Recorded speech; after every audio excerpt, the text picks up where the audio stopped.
Everyone, আসসালামু আলাইকুম। শিরিন ওয়ার্ল্ডে আপনাদের সবাইকে স্বাগতম।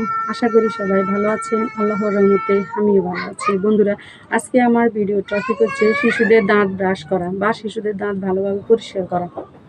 শিশুদেরকে কখন ব্রাশ করাবেন, শিশুদের কত মিনিট ব্রাশ করাবেন বা কোন নিয়মে আপনার শিশুকে ব্রাশ করাবেন।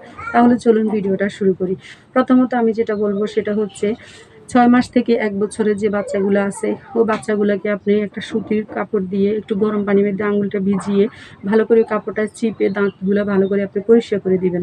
মাড়িগুলো পরিষ্কার করে দিবেন। বাচ্চা অনেক জীবাণুমুক্ত থাকবে, বাচ্চার কোনো প্রবলেম দেখা দিবে না। বাচ্চা ধীরে ধীরে বড় হবে, তার দাঁতগুলো অনেক সুন্দরভাবে হবে। তারপর স্টেপে আমি যেটা বলবো সেটা হচ্ছে 2 থেকে 5 বছরের যে বাচ্চাগুলো, তাদেরকে আমরা মায়েরা নিজের হাতে ব্রাশ করাই দিব। প্রথমত আমরা বাচ্চাকে ব্রাশের মাধ্যমে পেস্ট লাগাই দিয়ে বলি যে তুমি ব্রাশ করে ফেলো, কিন্তু সে তার মতো করে কিছুক্ষণ ব্রাশ করে ফেলে, কিন্তু আমরা বলতেও পারি না বাচ্চা কত মিনিট ব্রাশ করছে।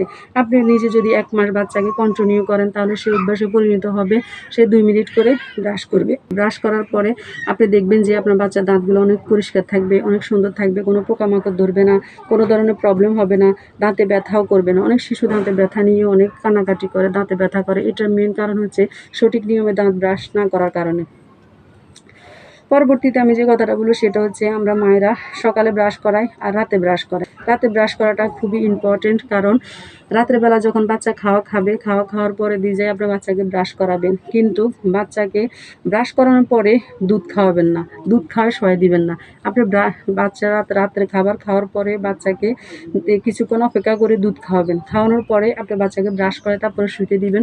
তাহলে বাচ্চার পুরো মুখটা অনেক পরিষ্কার থাকবে, তাতে কোনো ধরনের প্রবলেম দেখা দিবে না। আর সকালবেলা আপনারা ব্রাশ না করালেও চলে, আপনি নাস্তা করার পরে বাচ্চাকে ব্রাশ করাবেন। বাচ্চার দাঁতগুলো অনেক পরিষ্কার থাকবে, বাচ্চার দাঁতগুলো অনেক সুন্দর থাকবে। আমরা কত মিনিট দাঁত ব্রাশ করাবো, শিশুকে কখন দাঁত ব্রাশ করাবো, দাঁত ব্রাশ করার নিয়মগুলো কি। আপনার বাচ্চার জন্য ব্রাশ নেবেন আপনি খুবই সফট, এবং বাচ্চাদের জন্য পেস্ট আলাদা পাওয়া যায়। বড়দের পেস্ট দিয়ে বাচ্চাদের দাঁত ব্রাশ করা যায় না। আজকে আমি আপনাদেরকে এই বিষয়গুলো সম্পূর্ণ ডিসকাস করলাম। যদি আমার এই ভিডিওটা দেখে আপনারা একটু উপকৃত হন, প্লিজ আমার চ্যানেলটি সাবস্ক্রাইব করেন, শেয়ার করেন আর শিরিন ওয়ার্ল্ডের পাশেই থাকেন। আল্লাহ।